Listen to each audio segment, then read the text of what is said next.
wonderful to see your smiling faces out there. I'm so glad you came. I'm so glad you're here. I'm so glad you decided to join us this morning. Now, we are going to, as you can see, or maybe you can't, some things you can see, some things you cannot, but we are making some changes, and hopefully for the better. And there'll be some stumbles, as everybody doesn't get the message. And that's okay, because this is a group that knows how to roll with it. Just as Rebecca said this morning, just roll with it. We're going to roll with it, and it's going to be great. And I want to thank all of you who are already stepping up and doing some wonderful things here. So thank you so very much. This is another talk in a series that's called It's All About You. And the reason why I am doing this series is I said to you when I was talking with you about coming and we were deciding who your spiritual leader was going to be. And I said that every time I come up here, every time I think about you guys, every time I think about Harmony Fellowship, the members and all that is going on here, I ask Spirit, what is my role? What is our next step? So everything that is happening for me, believe me, I'm talking with God about it. And one of the things that came to me was to talk about you guys. It's all about you. Because the thing is this. There are so many choices for what you can do on a Sunday morning. Right? There is so very little time for all the choices and all the people and all the things that we want to do. We don't have time for everything that we would like to do. We don't. And so you choosing to be here is a precious gift for us. And we, as the leaders of this place, do not want to mess that up. We want to say thank you and your trust in us. So this time right now is about you. And if we can't help you to make your life better, in whatever way you determine better is, then why come? Because you could be with your friends at breakfast. But our hope is that we're going to help you to understand how to make your life better by growing your connection, your personal connection with Spirit. And that you are talking with Spirit and letting Spirit guide you in everything you do. That is our hope. That is what we're here to try to do. So this talk today in the series It's All About You is about sometimes you have to step back to step up. Right? Sometimes you have to step back to step up. Now I use my grandfather as an example in this because he's a farmer. And I use, what is that? Oh, okay, I'm sorry. I use whatever examples and experiences that I have in my life. And so my father, my grandfather, my family will play a big role. You guys have heard me talk about Billie Jean and Terry and all these people. And so my grandfather was a farmer. He loved it. He absolutely loves dirt.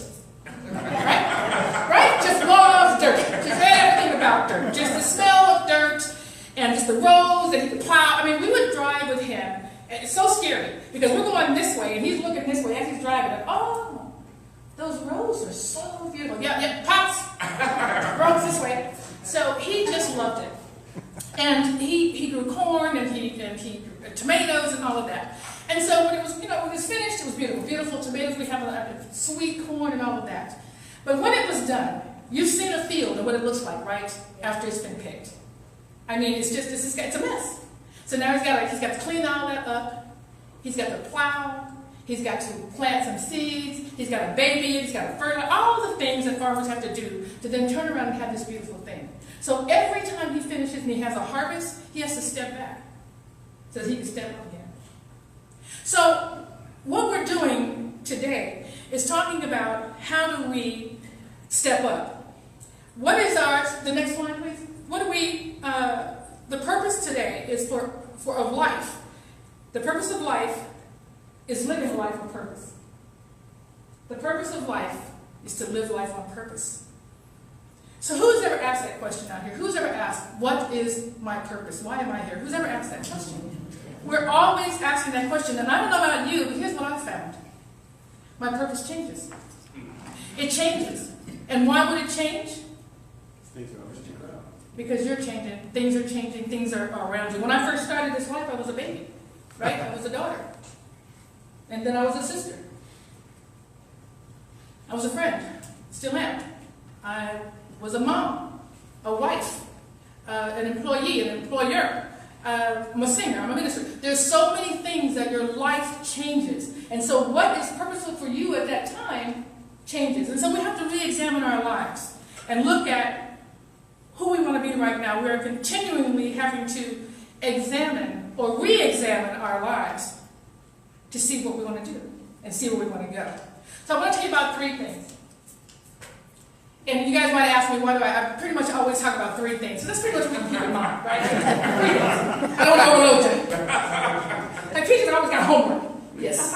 There's always homework, but you don't have to do it. It's okay. It's for you. If you don't want to, it's okay.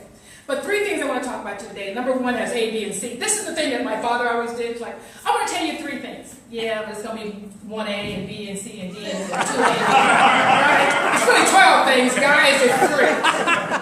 But okay, fine. So, number 1 is we have to examine our lives so we can know who we are right now. So we can do you. And who do you want to be? And so we can create a roadmap, or basically a life map for where we want to go. That's why we re-examine our lives. And we do all of that so we can live on purpose. We can live the life we want. And when living on purpose, what we get to do is we get to know true joy. True joy. The next slide, please. What are the benefits of examining your life? There's 2. Number 1, we get to understand the difference between joy versus happiness. Who knows what happiness is? Is there a difference between happiness and joy? Do you guys believe that? Do you know that there's a difference between happiness and joy? Yes. One is fleeting and one is within you permanent. That's exactly correct. That is exactly it. Because happiness is fleeting. It's externally triggered. It's about what's going on with other people, what's going on with other things, what's going on with other events, and it makes you happy. And there's nothing wrong with that. But joy is internal. Joy is life-sustaining. Joy is cultivated internally, and it's about your spiritual connection. And then we get to number 2, we get to create a roadmap or a life map that leads us to a life of joy and purpose. And we do that by determining who we are and what who we are looks like. What you want to see in the world. Because, if we want to see something different, we get to do that. This is the power of knowing God. It starts with us. How your life changes the world.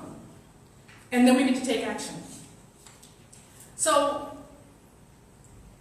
what is examining our lives going to lead us to? What are we trying to do if we take a look at what our life is like? To the next one.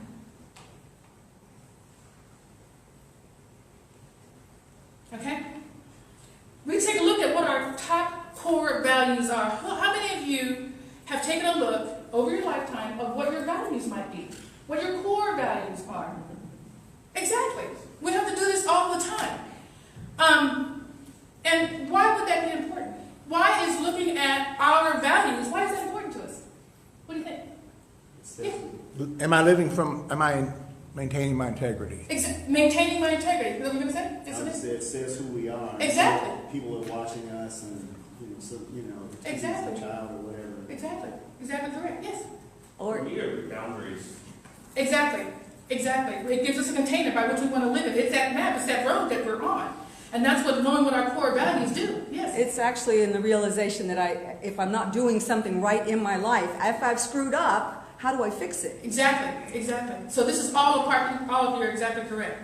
So that's why we do it. So when we know what our core values are, we know how we want to behave. And here's the thing about core values.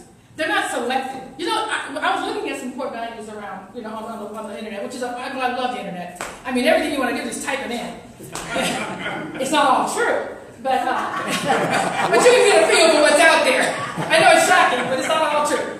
But you get a feel for what's out there. There was 102 different values out there. 102. Really? Wow. No, can you walk around with 102 things you're supposed to do every day? That's not going to work. It's not going to work. So values aren't selected.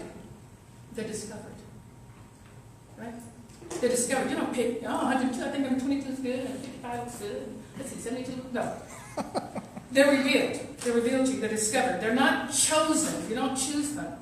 It's within you already. It's revealed. So how do you know what your values already are? How do you know? How do you know what your core values already are. Well, what do you stand for? Right now, what are you involved in? What do you support? What do you do? Okay, that's kind of a, okay. That's a part of your lifestyle. Okay, that's great. Good, great. What are you supporting? Yes? Honesty. Okay, you're supporting honesty. I know that we, because of Connie, I believe she's the one that brought it here, we support Safe Haven, Yes. right? We support Safe Haven because that's something that she's involved in. I was talking with one of the members of the board, and they were talking about doing a mentoring program for young men because young men don't know how to build anything anymore. So his value is about supporting young boys to go to men. What does it look like to become a man? Right? So that's what he supports. What are you passionate about? What ignites your fire? What sets you on fire? What are you passionate about? Who's passionate out there? Nobody? Yeah. Yes. Yes. What are you passionate about? Beto. Because why? Because why? Because I believe he has integrity. Okay. And I believe he's going to help make a positive change. Okay. So we vote for people, if that's what you think, you vote for people that are like you, or that you believe are like you. That's going to make the change that you want for you, for whatever it is. So you're on fire about those things. What pisses you off? You talked about those boundaries, right? So what pisses you off? Agent Orange. Or the use of, what else? Living in fear. What is it? Living in fear. Okay? Right? Yes? Someone trying to dominate what I know to be right. Okay? So somebody's trying to change your mind and make like what they know is right and what you know is not right. So really discounting what you know. And what you, for you. Right. Yes? Destruction of nature. Okay? Exactly. The destruction of nature. That bothers you. People demeaning true heroes like John McCain. Okay? All right?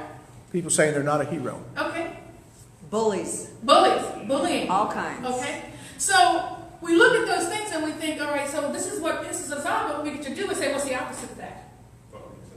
If bullying pisses you off, then what do we support? What's the opposite Being of that? kind. Being kind. Being compassionate. Empathy. Being empathetic. So we get to, this is what I'm saying, when we talk about values aren't given to you, they're already revealed. You already have it in you to know because it's what you support, it's what angers you. We get to look at those things and then we get to write it down. We get to say what it is we stand for. So could you do the next slide, please? So here's what I want you to know. We're going to look at some core values, and I have some homework for you. But there are, I don't know, every time I look on the internet, there's a lot more spiritual laws or universal laws. When I was first looking at it some years ago, back in 1995, we were talking about 5 of them, and then I looked, there's 11, and this one there's 17, and there's 25, I don't know. Hello, they just keep adding on. So I'm going to tell you about the power, what I call the power of 4. Universal laws. Okay? Because God is law. Now, what is the difference between a theory and a law? Law is what? Proven? Okay. A law is proven over and over and over again. It always works for everyone. There's no exception. Like gravity. Just like, thank you. Just like gravity. God is law. It always works for everybody all the time. So what becomes the difference then? If I look out and I see someone who has money and I don't. But the law of abundance, God's law, is the same. So what's the difference? A person can have money but not feel abundant because they're really coming from a place of fear. Correct? Abundance is internally knowing I have all that I need. It's an internal knowing. So it's about how you know, it's about my interpretation of God. It's about how you know God. If God is abundant, if the whole universe is abundant, and yet I'm not, then the problem becomes what? It's about my interpretation. It's about how I know God. And so we get to increase our knowledge of that. That's what we do here all the time.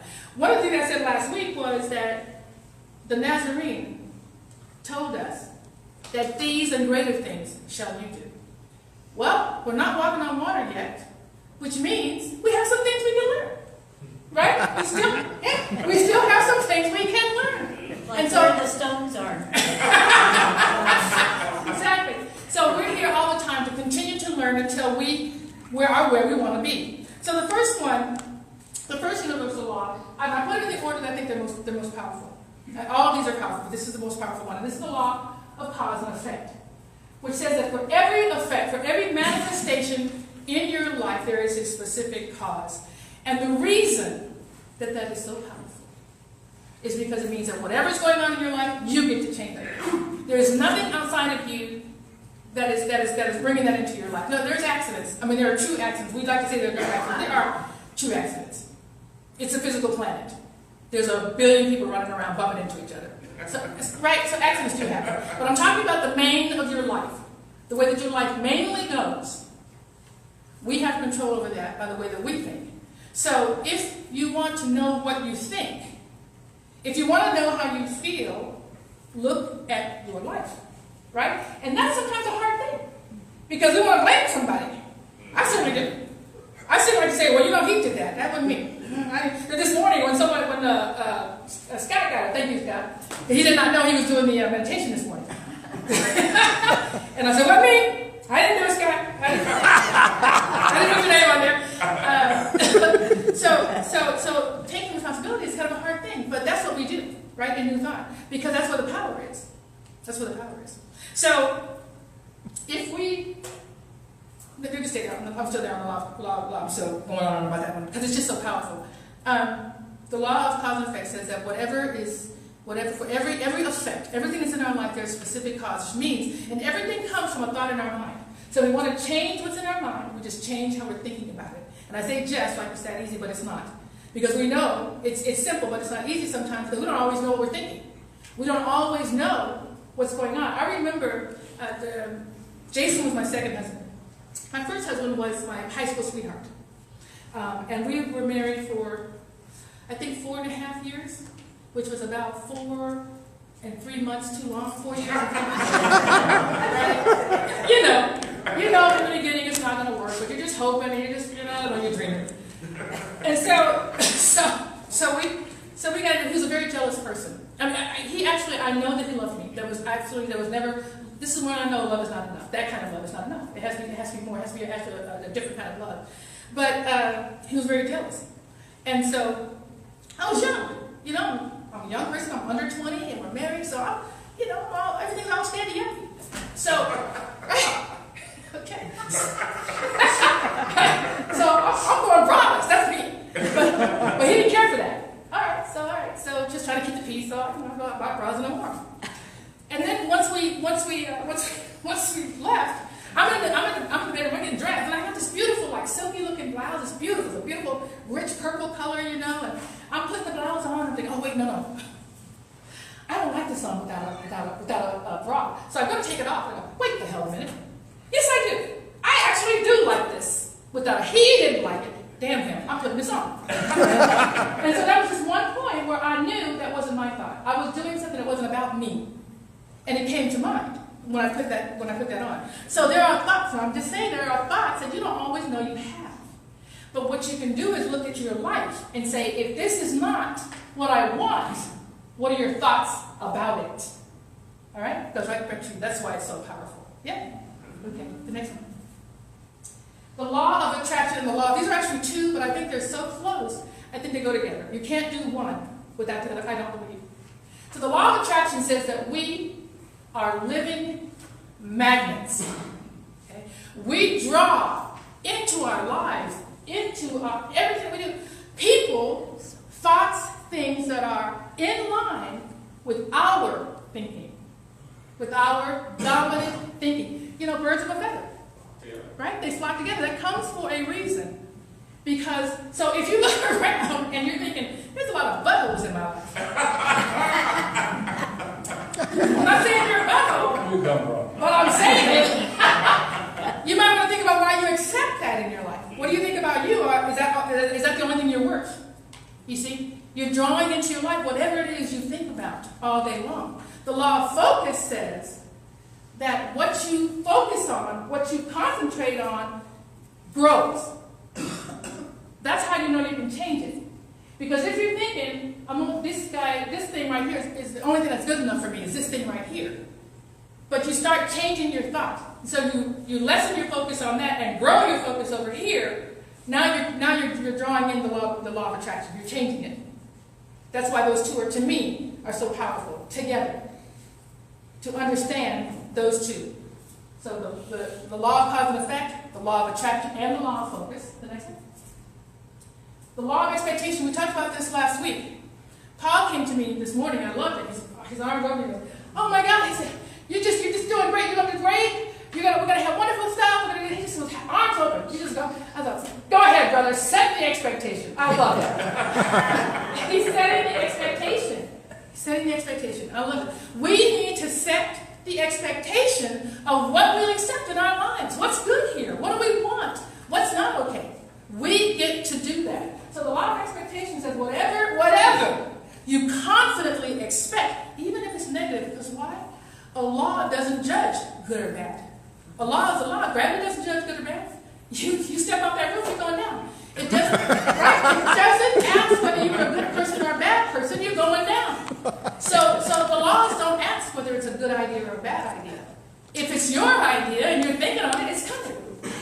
So you have to be the judge of what is good or not for you. You have control over all of that. Believe it. You do. And these are talks we're going to have all the time. Because I think I was talking to Phil, and he has the books. He's doing, by the way, they're doing the financial class, which if you haven't signed up for, I think it's getting pretty full. So please sign up for it if you're wanting it.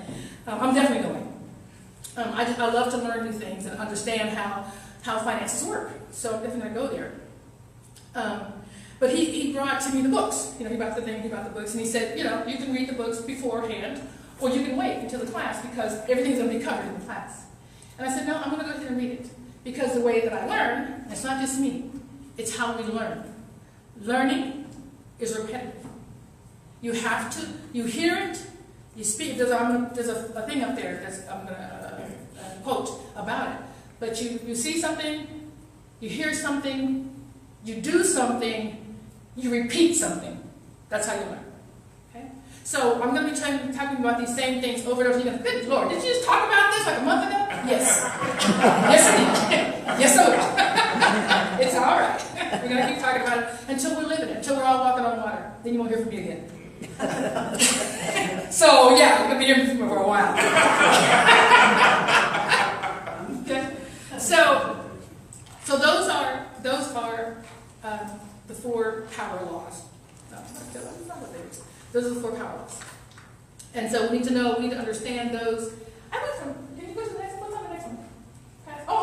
Sorry, that was only 3. Thank you, Bill. Good man. The law of correspondence, number 4. This is kind of, we all know this one, but it's just good to keep in mind. It's good, it's not just about you on this one, although it is about you, this is about other people too. Because the Bible says it this way, by their fruit you will know them. So a person can say they're apple tree all day long, but if all they're growing are peaches, they're not apple trees. Right? So the law of correspondence says that as within, so without. And so that's why I say look around your life. You can see what you think, what you really believe about yourself by what you're going. If you say you're a peaceful person, but you're always causing chaos, probably not. There was somebody that told me the other day, and I'm actually thinking about this for something else that's going on to me for me in my life. And I've kind of been showing up about this about 4 or 5 times, and it might be time for me to take a look at this. But the person says, if someone said, and then they were talking about writing, and so it was an author, and he said, if somebody says that, your book is not quite working, okay. That's one person's opinion. Everybody's got one. Right? The second person says, you know what? That book is actually not working. I don't really care for the character. That's another man's opinion. A third person says, you know what? That's really not a good book. It might be a bad book. It might be a bad book. And what the person was, that's what he used for an analogy was if somebody calls you a horse. Or really, a donkey. And, okay, and then they call you a donkey. Second person calls you a donkey. Third person calls you a donkey. You might even want to get a blanket. Saddle up. Because you might be a donkey. I don't know. Just saying. You have to think about these things. Who are you really? Because what what you really are shows. You know that person that walks in the room and the room dims because there's such an energy drain? And you know the person that walks in the room and the whole place lights up because they're energetic. Their energies are nothing but light. They are who they say they are. Okay? So people tell you there's something, but you know who they are by the way they behave, by the way they show up in your life. So the talking is not really gonna, it's just talking. You're gonna know how people are by how they treat you. Vice versa. They're gonna know who you are by how you treat them, by what your core values are. That is, again, the value of your core values. Because if I say, I had my core values written up, and I have them with me, and then I changed them because I'm changing now. And I wanted to share with you how they've changed, but I forgot to bring it. And that's okay. That's okay, because I still live them. But here's the thing. Here's what I know. I say that I am a compassionate and caring person. I am a passionate and caring person. Now, if I go to the grocery store, it's 4 o'clock in the afternoon, crazy time to go to the grocery store. Traffic is out, everybody's getting off of work, they're trying to get their meal for the night. I mean, it's crowded. They've got 50 people in line and 2 tellers open, two cashiers, right? So you're starting to get a little bit frustrated. So how am I behaving? If I'm caring and compassionate, how am I behaving in that line? How am I behaving to the other people that are in line? How am I behaving to the cashier once I get up there? You see what I mean? So knowing what your core values are, that's your roadmap for how you're going to behave wherever you are, no matter what the situation is. I tell you, I'm coming here this morning. Traffic is always a good way to know who you are. Because nobody seems to know how to drive but you. Right? I'm the only one who know how to drive out there. So it's a really, I love it because it's a really good way for me to start breathing and say, hey, what's all the noise going on? That's how you say you are. Don't do that. Don't do that. Don't be that. So it's a really good opportunity for me to check my values as well. So, the law of correspondence. So the next one. Mm-hmm. To live on purpose. That is what we're here. That's what we're talking about today. The purpose of life is to live on purpose. And so to live on purpose, we have to discover where our top core values are. Because they're not selected, they're discovered. They're not chosen, they're revealed. You move on. Here's the thing. You don't know what your values are. Even if you know you kind of got them in your head, but you're not using them. They're not your roadmap if they're not articulated clearly in writing. That they're tested daily by the decisions you make. You're in line. You're at the restaurant, and you're not getting the food you ordered half an hour ago. And you have someplace to be. You're trying to get to a movie. How is your behavior? Are you understanding? Are you loving? What are you? So we get to test those on a daily basis, on an hour-to-hour basis sometimes. And that's why you have to know who you are, so that you can put that against what you say you are as you're involved in interacting with people every single day. Our core personal values are used regularly as decision guidelines to keep you true to yourself. I think someone said that. I think you said that. I want to be true to myself. This is not about, I'm not giving you the values. You're already there. They're already in you. So that you can be true to who you say you are, we're going to do that. So, in the end, the point is this. The purpose of life is to live on purpose. We do that by self-examination, by determining who we are, deciding where we're going, and writing written guidelines for how to live our lives, which is going to lead to a life of joy. Because joy is life-sustaining. So this week, 3 things for you to take away. That's okay, correct. Yeah, 3 things that I talked about when we first started for you to take away. Just examine your life or re-examine it one more time. And you can do this regularly. I was talking with artists this morning, and we were moving some trash cans out and just kind of looking around and saying, we got storage stuff that's kind of full. And I'm shocked at how often, and I move a lot. I move like once or twice, 2 times every 3 years, I'm gone. I'm not doing it from here. I'm just saying from one apartment to the next one. Don't worry, I'm not going there. But I'm surprised at how much gathers in 2 years, in 3 years. I look at it and say, what is this all about? When is the last time I looked at that? So your life is the same way. It gets cluttered. There are things we intend to do, things we think we should do. The question is, what are you really doing? And we just get rid of the rest of it.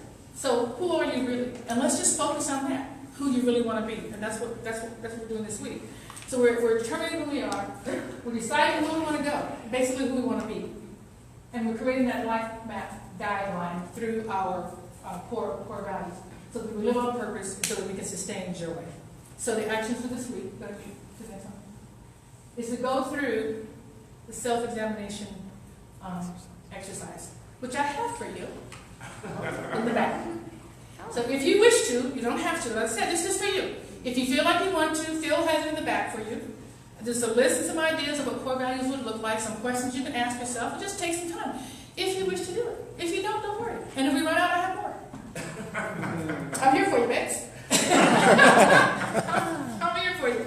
So, go through it, determine what it is, and write it down. Just 5.